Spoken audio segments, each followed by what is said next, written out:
Business क्यों नहीं आ रहा है। बाद में एक बार डेवलपमेंट ऑफिसर आया कि भैया अभी तुम अगर नहीं करोगे तो एजेंसी टर्मिनेट हो जाएगी तुम्हारी। ये लोग 3 बार 4 बार बुलाते थे लेकिन कभी बिजनेस नहीं देते थे। Being married in a Muslim family also ये भी था कि हस्बैंड पता नहीं हाँ बोलेंगे।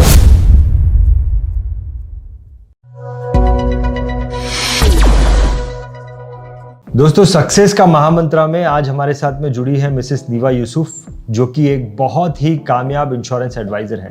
नीवा यूसुफ आज हमारे साथ में शेयर करेंगी उनकी जीवनी की एक ऐसी डेयरिंग जो उन्होंने ली और जिसे लेकर वो एक कामयाब बिजनेस एंटरप्रेन्योर बन गई। नीवा जी, मैं आपका सक्सेस का महामंत्रा के आज के इस एपिसोड में बहुत बहुत स्वागत करता हूँ। थैंक यू बनन जी मुझे यहाँ बुलाने के लिए। Welcome welcome. Thank you. So Niva ji, क्या है वो डेयरिंग आपकी जिंदगी में जो आपने ली और वो डेयरिंग लेकर आप आगे बढ़ी और कामयाब भी हुई? डेयरिंग यानी मैं जिस लाइन में हूँ, ये सेल्स लाइन मैंने कभी नहीं की थी। ठीक है, जब मैं पहले जॉब करती थी शुरुआत में। शादी के बाद में जब मैं बोरीवली से हम लोग यहाँ शिफ्ट हो गए नई मुंबई में, तो पूरा अंडर डेवलप था, तो मैंने जॉब कंटिन्यू किया यहाँ से बॉम्बे तक जाना। फिर बेटे के जन्म तक मैंने जॉब किया, फिर देखा कि अभी यहाँ कोई संभालने के लिए नहीं है, तो फिर अभी क्या करें, तो 1.5 साल तो मैंने निकाला वैसे ही। 1.5 साल के बाद में मुझे किसी ने बोला कि मतलब मेरे को ऐसा था कि बच्चों को साथ में देख सकूँ और ऐसा कुछ मैं स्टार्ट कर सकूँ जिसमें दोनों साथ साथ में चले। तो मुझे किसी ने, मेरे फ्रेंड्स ने बोला कि आप LIC की एजेंसी ले लो जिसमें आप बेटे को भी संभाल सकते हो और आपके हिसाब से आप घंटों के हिसाब से काम कर सकते हो। उस दरमियान इस बिज़नेस में लेडीज़ नहीं थी कोई, लेकिन फिर भी मैंने सोचा कि चलो डेयरिंग करते हैं कि क्या हो सकता है। और being married in a Muslim family also ये भी था कि हस्बैंड पता नहीं हाँ बोलेंगे, क्योंकि उनका भी दिमाग में था कि इतना ज़्यादा बाहर नहीं जाना है, बात नहीं करना है। लेकिन फिर भी मैंने सोचा कि देखा जाएगा, जो होगा वो, चलो डेयरिंग करते हैं। वो करके उसी time LIC of India just नया खुला था वाशी में, तो मैं वैसे ही डायरेक्ट पहुँच गई वहाँ पर। और उनको भी एडवाइजर चाहिए था क्योंकि नया नया खुला था, तो उन्होंने पूछा नहीं आपका नेटवर्क क्या है, कुछ नहीं, और उन्होंने एजेंसी दे दी। और मैंने डेयरिंग करके एजेंसी तो ले ली, लेकिन आज के बाद में आगे करूं क्या। फिर 6 महीना बैठने, क्योंकि मुझे सेल्स कभी किया नहीं था। मैंने कभी शुरू कैसे करूं मैं। हस्बैंड को मैंने बोला, हस्बैंड सेल्स में थे, कि चलो अभी आप करो, मैं बैक ऑफिस देख लूँगी। तो हस्बैंड का जो था मतलब ये था कि उनका प्रोडक्ट सेलिंग था, ही वॉज इन VIP लगे जनरल मैनेजर, लेकिन उन्होंने कभी हेल्प नहीं किया क्योंकि मेरा कंसेप्ट सेलिंग था, तो उनको टाइम भी नहीं था। तो बाद में एक बार डेवलपमेंट ऑफिसर आया कि भैया अभी तुम अगर नहीं करोगे तो एजेंसी टर्मिनेट हो जाएगी तुम्हारी, तो शुरुआत तो करनी है। तो फिर मैंने डर डर के डेयरिंग शुरू कर दी। मैंने कहा चलो शुरू करते हैं। बेटा 3 घंटे क्रैच में रख के जैसे shop to shop, office to office, ऐसे कंटिन्यूस, मतलब मैं जाते गए, लोग 3 बार 4 बार बुलाते थे लेकिन कभी बिजनेस नहीं देते थे। तो इतने फेलियर से सोचा कि ये सही लिया है मैंने डिसीजन कि नहीं लिया है। मैंने कहा चलो, मैंने फिर भी, मुझे छोड़ना नहीं है, ये करना तो है ही आगे। तो फिर सडनली मैंने ना एक बार पूछ लिया लोगों को कि भाई आप क्यों ऐसा, मतलब मुझे ऐसा क्यों, आप मतलब बिज़नेस, मतलब क्या प्रॉब्लम है आपको। मैं यहाँ 3-4 बार आई, आपने बोला आना, देता हूँ। तो बोले नहीं मैडम, हम ये चाहते हैं कि एज आपका हाउसवाइफ का काम है, देखा जाए तो, और आप ये हमारा क्लेम आएगा तो आप थोड़ी भागोगी। पूरा मैनुअल था तभी मुझे समझा कि हाँ, इनका मतलब जो कंसर्न है वो कुछ और है, इस करके मुझे बिजनेस नहीं मिल रहा है।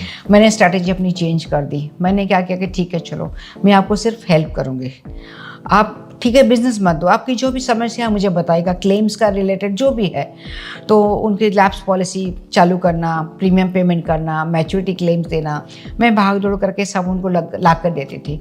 और धीरे धीरे उनको ट्रस्ट बैठने लगा, और इतना ट्रस्ट बैठने लगा कि मतलब आज भी मतलब वो क्लाइंट्स मेरे साथ जुड़े हुए जो फर्स्ट टाइम जो क्लाइंट थे, यानी आज उनके ग्रैंड चिल्ड्रन हमारे पास में आ रहे, इतना मतलब ट्रस्ट मैंने बिल्ड किया। तो अगर ये मैं पूरी फर्स्ट डेयरिंग नहीं करती तो ये मैं आज यहाँ सक्सेस नहीं होती, यहाँ तक नहीं आती। डेयरिंग, नीवा जी, आप किसको बोलती हैं? जो आपने LIC की एजेंसी ली उसको आप डेयरिंग बोलती हैं, या फिर आपने उस कस्टमर से जो बात की कि भाई आप मेरे को बिजनेस क्यों नहीं दे रहे हैं? What was your daring? हाँ, LIC एजेंसी की तो ठीक है मैंने ले ली, लेकिन उसके बाद मेन डेयरिंग जो है, बिजनेस क्यों नहीं आ रहा है, वो पूछ के, जो मैंने उनको पूछा तभी मुझे पता चला। क्योंकि जब तक आप सामने से कोई भी चीज़ आप काम करते हो, फीडबैक नहीं लो, आपको समझ में नहीं आता है कि आप सही जा रहे हो गलत जा रहे हो। तो ये LIC एजेंसी का डेयरिंग तो चलो ले ली, लेकिन वो मैं करूँ नहीं करूँ, लेकिन आगे जब बढ़ना है तो ये डेयरिंग जो थी मेरी पूछने की, ये डेयरिंग मैं बोलूँगी कि इस वजह से मुझे। ये कब की बात है, आपने कब LIC की एजेंसी ली? 1988 Yes. में आपने एजेंसी 27 अक्टूबर 1988 में एजेंसी ली बहुत थी। बड़ी बात है। और उस टाइम पे लेडीज भी नहीं थी इस बिजनेस में, तो मेल डोमिनेंट था ये इंडस्ट्री तभी। और आपने आज तक जो है उस काम को कंटिन्यू रखा है। Yes, and consistence, I am high performing. बहुत बढ़िया। तो आज आपका अगर लेवल देखा जाए तो क्या लेवल है? आज मतलब MDRT में लास्ट 25 साल से कंटिन्यूस MDRT कर रहे हैं आप? ओके, 25 साल से, और आगे TOT तक प्लान है जाने का। TOT का प्लान है आपका? TOT का प्लान बहुत बढ़िया, बहुत बढ़िया। तो आपको क्या लगता है जब आपने ये एजेंसी ली, LIC की एजेंसी ली, कौन कौन से आपने डेयरिंग तो ले ली, अब कौन कौन से आपको स्ट्रगल्स जो हैं, कोई बड़े स्ट्रगल्स आप हमारे साथ में डिस्कस कर सकते हो कि मुझे ये स्ट्रगल्स को फेस करना पड़ा और उन स्ट्रगल्स को फेस करके आप आगे निकली हैं?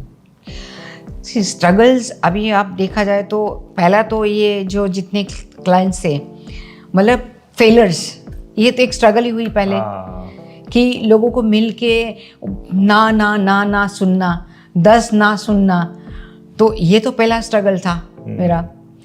उसके बाद में मतलब बेटे को साथ में दूसरी स्ट्रगल थी कि अभी 2-3 घंटा लगे, कभी शाम की मीटिंग आ गई, वो एक था कि अभी कैसे मतलब जाऊं मैं, तो फिर मैंने सोचा कि नहीं अभी बेटे को लेकर ही जाती हूँ मैं। अच्छा, बेटे को लेकर जाती थी मैं फिर। कितना बड़ा बच्चा था आपका? तभी 2 साल का, 1.5-2 साल का था। अच्छा, ओके।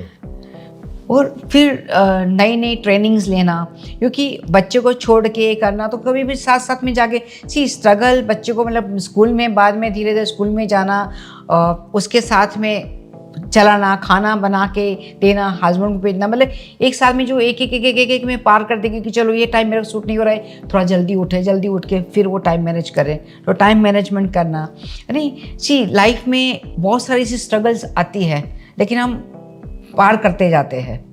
एक बात पूछना चाहूँगा नीवा जी, वो ऐसी क्या जिद थी कि आपको मतलब मोटिवेट किया उस जिद ने कि मुझे अपने बच्चे को भी लेके जाना है मीटिंग के लिए, वो क्या जिद थी? देखो, हर एक की लाइफ में एक पर्पस होता है। आप ये बोलते हो पर्पस, अगर हमारा पर्पस क्लियर है, हमें वो पर्पस तक पहुंचना है। जैसे मेरे को बच्चे का हायर एजुकेशन, मुझे ऐसा लगता कि उसको अच्छा कॉलेज आ गया, अच्छा बड़ा घर लूँ मैं, मेरी खुद की ऑफिस हो, ये मेरे बहुत सारे ड्रीम्स थे। तो जब ये लाइफ में हम कुछ पर्पस लेकर चलते हैं ना, तो हमारी एक जिद हो जाती कि नहीं हमें करना ही है। जैसे मुझे अभी भी याद है कि मेरी बेटी की जब भी शादी जब थी, स्ट्रगल कभी होता कि जब शादी उनकी फिक्स हो गई थी, और उस टाइम में मेरे ऑफिस का रिनोवेशन भी चालू था और शादी इधर फिक्स हो गई, और स्टाफ कुछ छुट्टी पे चले गए, और मैंने कहा भी हमको शॉपिंग भी करना है, हम करेंगे कैसे? तो हमने क्या किया कि ठीक है, सुबह में आके ऑफिस में मैं और मेरी डॉटर, वो भी साथ में मेरे साथ में थी, हम दोनों बैठ के काम करते थे। 4 बजे निकलते थे, 4 बजे निकल के हम शॉपिंग के लिए जाते थे, रात को 12 बजे आते थे। This we did almost continuous 3 months. तो ऑफिस का काम प्लस मतलब पूरा टाइम मैनेज करके उनकी शॉपिंग करना, सब करना हमने किया। एंड ऑल्सो मैंने ठान ली थी कि उसकी शादी में सेविंग से नहीं करूँगी, मैं कमा के करूँगी। एंड उस टाइम पे ऑलमोस्ट 3 MDRT तक कर दिया था उसी साल में। स्लाइड बच गया था, मैं COT तक पहुंच गई थी उस टाइम। बहुत बढ़िया, बहुत बढ़िया, फैंटास्टिक। तो मैं बोलती हूँ लाइफ में कोई भी स्ट्रगल आए, लेकिन नहीं no, I always find the solution, कि उसको प्रॉब्लम नहीं पकड़ना है, सॉल्यूशन उसको कैसे बाहर आना है। तो I don't feel that we always feel that अगर कुछ स्ट्रगल भी आता है, I don't feel that is struggle. Perfect. Niva ji, बहुत सारी वुमेन्स ऐसी हैं जो इस वक्त आपको देख रही हैं, आपको सुन रही हैं, और किसी न किसी वजह से वो रुकी हुई हैं, किसी न किसी चैलेंज की वजह से वो रुकी हुई हैं, शायद वो डेयरिंग नहीं ले पा रही हैं। लेकिन आपकी ये स्टोरी सुनने के बाद में बहुत सारे वुमेन्स को बहुत डेयरिंग मिलने वाली है कुछ बड़ा करने के लिए, और आपकी ये स्टोरी बहुत ज़्यादा मोटिवेट करेगी, नहीं सिर्फ वुमेन्स को बल्कि बहुत सारे मेंस को भी। नीवा जी, मैं बहुत बहुत धन्यवाद करना चाहूँगा आपको कि आपने आपके जीवन के इस इम्पॉर्टेंट पल को हमारे साथ में शेयर किया। बहुत बहुत धन्यवाद। Thank you so much Ranjit. DITV channel पर आपका स्वागत है। DITV यूट्यूब चैनल पर सब्सक्राइब करिए, बेल आइकन दबाएं।